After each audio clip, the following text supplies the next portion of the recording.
Good morning. কেমন আছো তোমরা সবাই? আশা করছি তোমরা সবাই ভালো আছো, আর আমিও কিন্তু খুব ভালো আছি। তো চলো, আমার আরো একটি নতুন দিনে নতুন ব্লগ তোমাদের সাথে শেয়ার করছি। আশা করছি তোমাদের ব্লগটা ভালো লাগবে, তোমরা দেখতে থাকো, কেউ কিন্তু মিস করবে না। আর নতুন নতুন অনেক কিছু তোমাদের সাথে শেয়ার করব। আর তো হাতে গোনা মাত্র দুদিন বাকি নতুন বছর আসতে। 2023টা তো খুব সুখ দুঃখ মিলেই কাটলো। তো 2024 নতুন বছর পড়তে চলছে।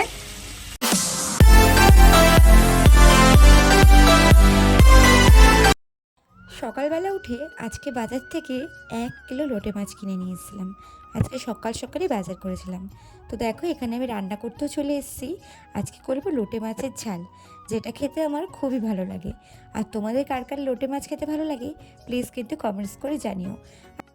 আগে এই মাছটাকে দেখলেই না নাক সিটকাতাম, একদম ভালো লাগতো না। যেহেতু সবাই বলতো ওই লোটে শুটকি বলতো, তো ওর জন্য শুটকি মাছের গন্ধ শুকলেই আমি ভাবতাম বলতে এই মাছটাই হয়তো মা রান্না করছে। আর আমার জ্বালায় আমার মা কোনোদিনও বাড়িতে এই লোটে শুটকি আনতে পারতো না, কিন্তু লোটে মাছ হলে আমি ভালোবাসতাম। যাই হোক, দেখো, মা ঠাকুমাদের মুখে অনেক শুনেছি এই মাছের নাম। সবাই কিন্তু আমরা কিন্তু বেশিরভাগই বলে থাকি লোটে মাছ, কিন্তু একটু যারা বাঙাল আর কি বাঙাল ভাষায় কথা বলে, তারা কিন্তু সবসময় আমার ঠাকমা দিদাদের মুখে শুনে এসছি লোটে মাছকে বলা হতো লইট্টে মাছ, যেটা শুনতে কিন্তু ভীষণ ভালো লাগতো, তাই না? আর এই মাছটা কিন্তু সবাই অন্যরকমভাবেই করে, যার যেরকম সুবিধা হয়। কিন্তু আমি আমার মাকে দেখেছি এই মাছটাকে নয় কাটা ফেলে লোটে মাছের ঝুড়ো করতো, গরম ভাতের সাথে জাস্ট ফাটাফাটি লাগতো। আর আরেকটা দেখেছি এইভাবে বেশ ছড়ানো কিছুর মধ্যে মা রান্না করতো এই লোটে মাছটাকে। মা মাছটাকে দুভাগ করে নিত, নিয়ে সব কিছু মশলা দিয়ে মাখিয়ে তারপরে আলু দিত বা বেগুন দিলে বেগুন দিত, যাই দিত না কেন আগে ওগুলো একটু ভেজে নিত, তারপরে এই মশলা মাখানো মাছটা ওর মধ্যে দিয়েই কিন্তু একবারেই নাড়াচাড়া করে ঢাকা চাপা দিয়ে দিত। এইভাবেই আমি ওর মাকে দেখেছি। তো মা সবসময় বলতো যে এই মাছটা কিন্তু বেশি নাড়া দিতে নেই, তাহলে কিন্তু এই মাছটা যেহেতু নরম মাছ, তাহলে কিন্তু ভেঙে একদম কাদা কাদা হয়ে যাবে। তো ওর জন্যই আমি কিন্তু এইভাবেই করি মাছটাকে। আর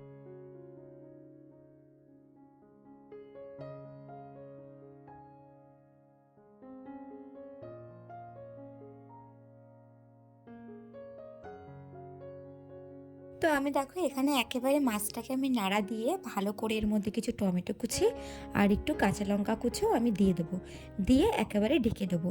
আর যেহেতু রান্না করছিলাম, আর আমার হাতের সামনে একটা কাপড় রাখি আমি, যখন একটু নোংরা হয় তখনই আমি একটু মুছে নিই, তাতে কি কাজটাও তাড়াতাড়ি সেরে যায়।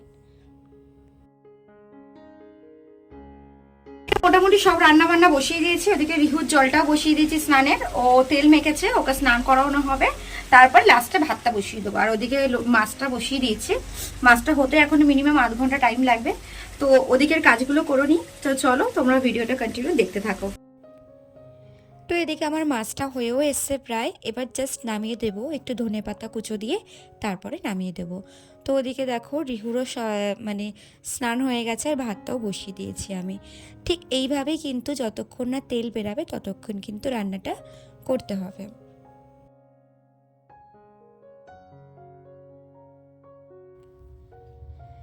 তো তারপর দেখো এখন যেহেতু বিকেলবেলা হয়ে গেছে, তো খিদে তো পেয়েছে, কিছু তো টিফিন করতে হবে। তো আজকে ভাবলাম বাড়িতেই আজকে একটা মিনি মোগলাই বানিয়ে নিই। তো আমি বেসিক্যালি এভাবেই বানাই, যেহেতু বাড়িতেই সবই থাকে, আর বাইরের থেকে আমার বাড়ির খাবারটাই যেন বেশি ভালো লাগে। তো ওর জন্য আমি এখানে ময়দাটা স্কিপ করে আমি কিন্তু এখানে আটা দিয়েই বানিয়েছিলাম। ময়দাটা আমি অ্যাভয়েড করেছি এখানে। তোমরা চাইলে কিন্তু ময়দা দিয়ে বানাতে পারো, আর ময়দা যেহেতু আমি খাই না, আমি তার জন্য কিন্তু আটা দিয়ে কিন্তু এই মিনি মোগলাইটা বানিয়ে নিলাম।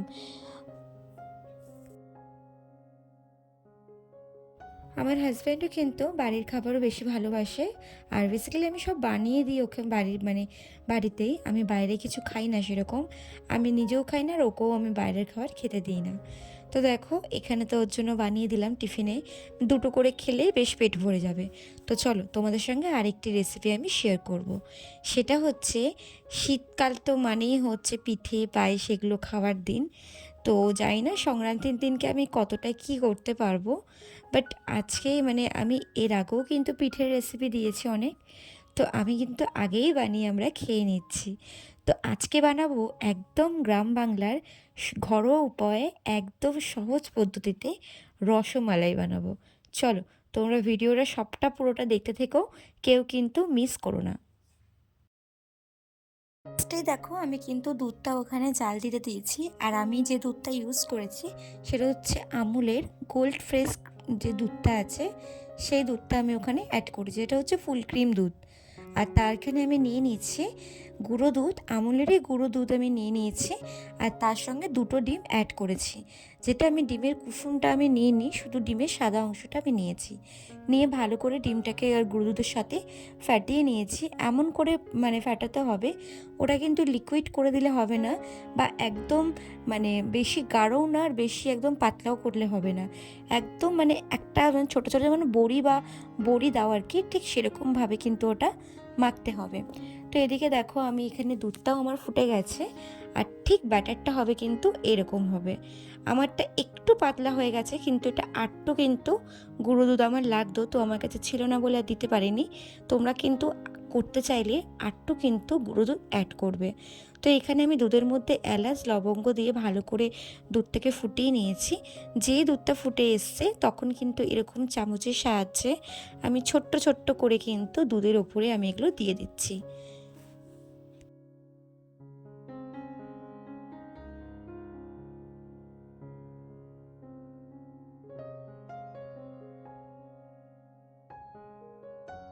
তো আমি গ্যাসের ফ্লেমটাকে একটু বাড়িয়ে দিয়ে ভালো করে কিন্তু দুধটাকে ফুটিয়ে নিয়েছি। তো দেখো রসমালাইগুলো কি সুন্দর ফুলে উঠেছে, আর বেশ দুধের ওপর ভাসছে, কিন্তু দেখতে কিন্তু বেশ ভালো লাগছে। তো যেহেতু আমার যেই ব্যাটারটা আমি বানিয়েছিলাম সেই ব্যাটারটা একটু পাতলা হয়ে গেছিলো বলে জিনিসগুলো একদম পাতলা হয়ে ছড়িয়ে গেছে, কিন্তু বেসিক্যালি এটা গোল গোল হবে ঠিক রসমালাইয়ের মতো। তোমরা যখন চাইবে আমরা মানে দুধটা বেশি করে দেবে, আর ডিমটা একটা দিলেই বেটার হবে। তো তারপরে দেখো এখানে আমি গ্রাম বাংলার পাটালি গুড় নিয়ে নিয়েছি, যেটা খেজুরের গুড় আর কি বলা হয়। তো এর মধ্যে আমি দিয়ে দিয়েছি, এর ফ্লেভারটা কিন্তু অসম্ভব সুন্দর আসে। আর দেখো তোমরা দেখতেই পারবে কালারটা কিন্তু ইনস্ট্যান্ট কিন্তু চেঞ্জ হয়ে যাবে।